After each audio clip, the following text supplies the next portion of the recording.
9:26 na. Naliligo na si Ed. Pasok siyang work today eh. Pasok siyang office. So, ako, katapos ko lang maghilamos. And now I'm putting itong pimple eraser from Quick FX. Ito yung last na sa shade ko na to. Ito yung mga dala ko pag galing Pinas. So, sana umabot to ng December. Feeling ko hindi na to abot ng December. Try ko siyang tipirin. Update sa mga pimples ko. So far, nagda-dry na yung iba. Ito, mga ano na lang to. Mga marks. Asan ba yung bago? Itong dalawa yung bago. Yung mga dito, wala na. Nag-dry na sila. Puro mark na lang. Pero, ito, bago lang siya. Siguro mga 2 days pa lang yan dyan. Sa leeg talaga. Ang gulo ng buhok ko. Pero okay na yan. Tinaas ko siya kasi mag-start na akong mag-load ng laundry. Kasi nga, diba, ang agenda ko ngayon, maglalaba ako ng mga kobrekama and towels. Sakto. Ginagamit pa ni Ed yung towel niya. So, hintayin ko muna bago ko sila isa lang. Try ko rin na-organize konti ulit yung sa cabinet. Ang bilis maggulo ng cabinet.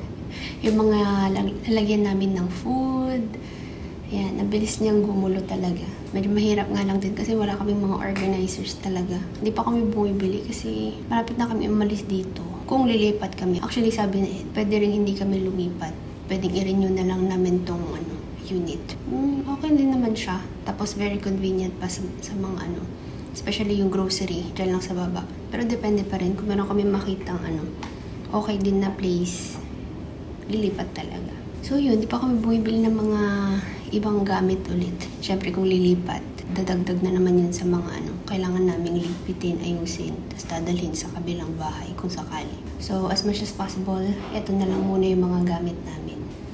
Anyway, kung saan na napupunta na naman tong sinasabi ko. Lang ako, lip tint lang ako konti. Para hindi masyadong plain yung ating mukha. Gusto ko lang mag lip tint. Gamitin natin tong Slay All Day Lip and Cheek Tint in the shade Versatile.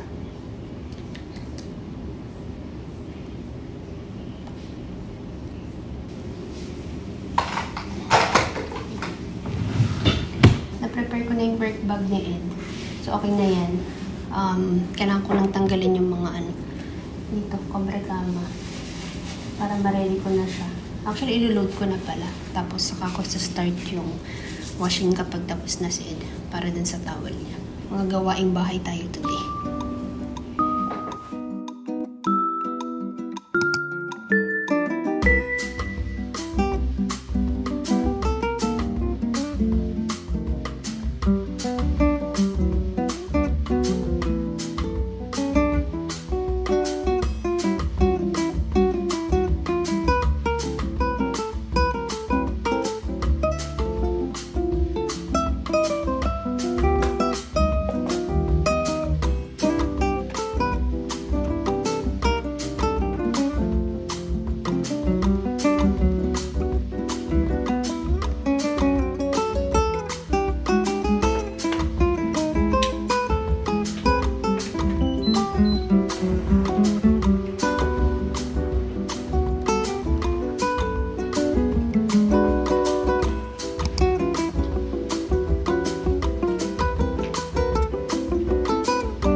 Black.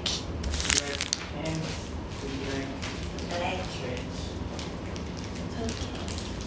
Alis na siya, guys. Papasok na siya. Alas 10 na. 9:59. Sakto. Bye-bye. Okay. What you need?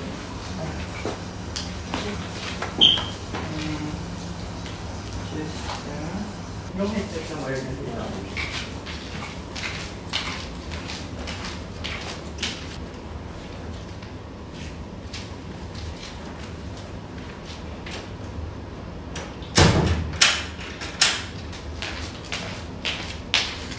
Okay. So, wala na tayong kasama ulit. May hawak akong tea dito.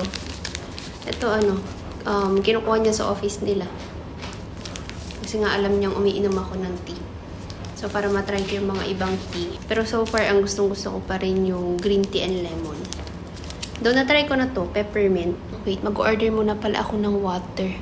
Diba nilabas ko yung mga galon? Para hindi na ako bababa. Iwan lang nila yun dun. Kasi may pambayad naman na eh. Tsaka hindi mawawala yung pera dun. O, ayan. See?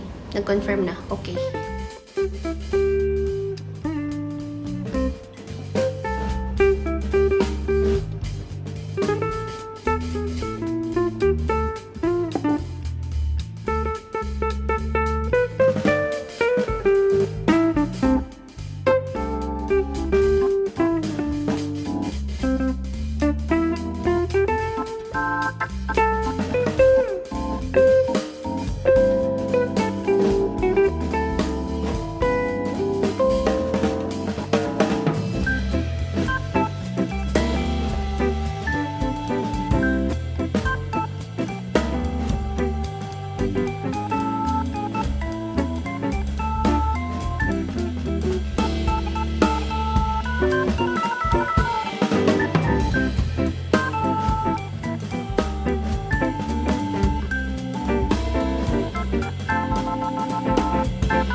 Hello.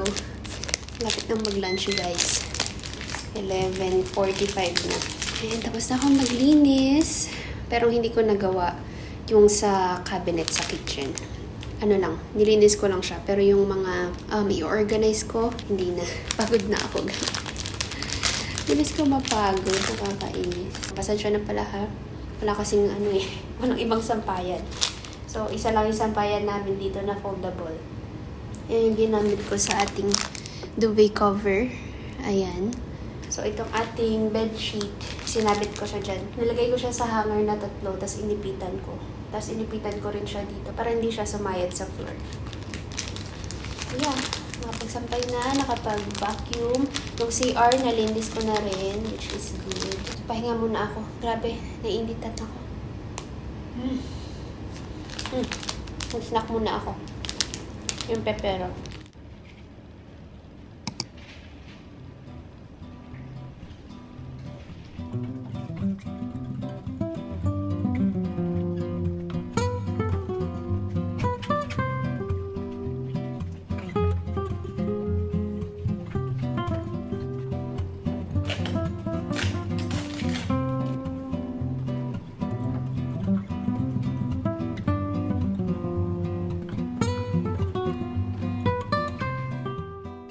Paluto na akong aking lunch, guys. And tara!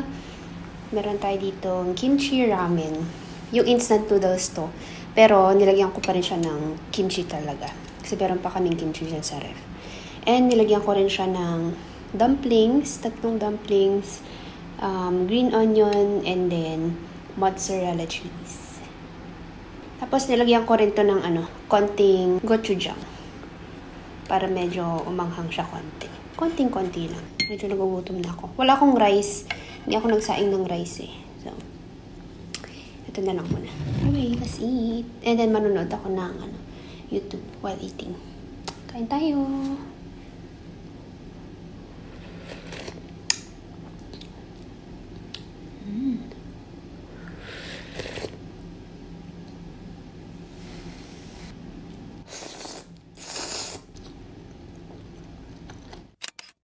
Tapos ako kumain. Actually, kanina pa. Siguro mga 30 minutes ago pa. Oh my gosh, nagbablik pa yung camera.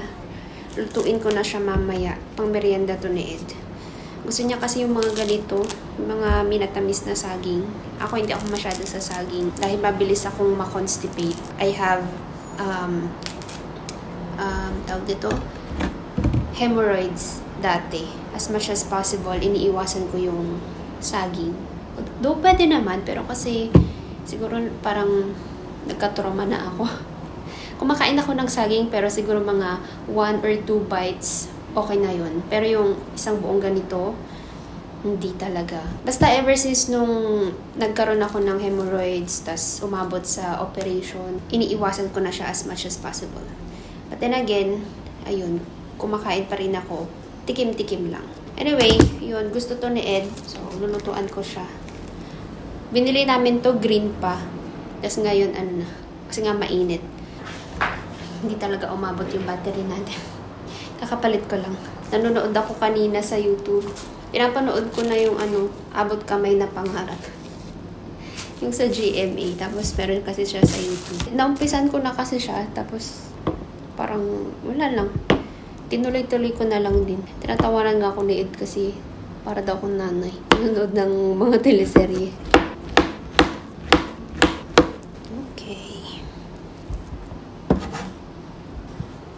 Okay, lutuin ko na to guys. Tapos na ako maghugas. So again, mabilis lang to. Prito lang and then lagyan ko siya ng sugar and konting salt.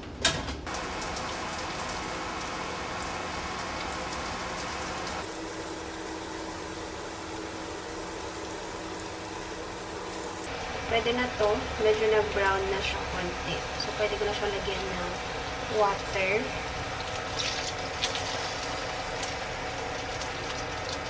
And then sugar. Brown sugar ako madalas. Mga dalawa muna.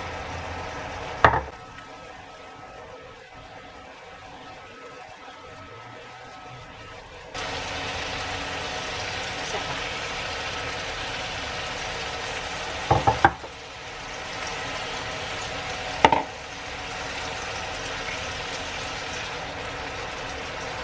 Okay na to. Ay, salt pala. Kalimutan ko. Pang balance lang konti. Para hindi masyadong matamis din. Ito optional naman, pero gusto din na ito eh. Yung medyo maalat and maasim. Ay, maasim. Maalat and matamis.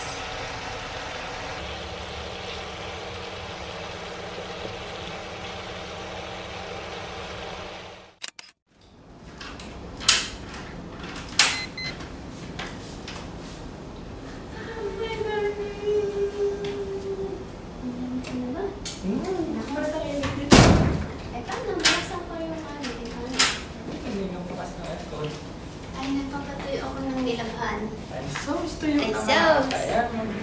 Pwede na? Oo, pwede na. Merienda na tayo guys. Ito yung niluto ko kanina. And ako ay Milo, siya kape. Hindi umabot yung vlog ko. Bakit? Paano? Ewan ko may napindot ata ako tapos nagkagulo-gulo. Hindi na nagulo-gulo yung arrangement. Inaabot ko pa naman siya ng 5. Bisit na bisit ako kung kailan nagmamadali talaga. May mga kung ano-anong nangyayari. Okay? Okay, Lord, bless us, bless our foods and bodies. Amen. Gabi na guys. Tapos na kami mag-dinner. Tapos nang maghugas. It's tea time. Sa kanya, milk. And, meron tayo dito package. Ito yung kanyang, salamin. Yung kahapon, di ba, punta tayo ng Iowa. Tapos, i-deliver the next day. Ito yung pangalan ng optical clinic sa may Alwada. Alwada Mall.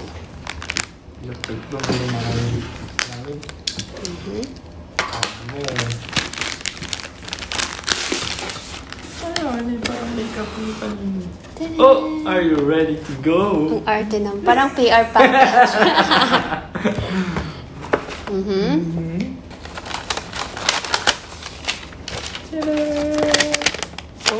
Meron ka ulit rin.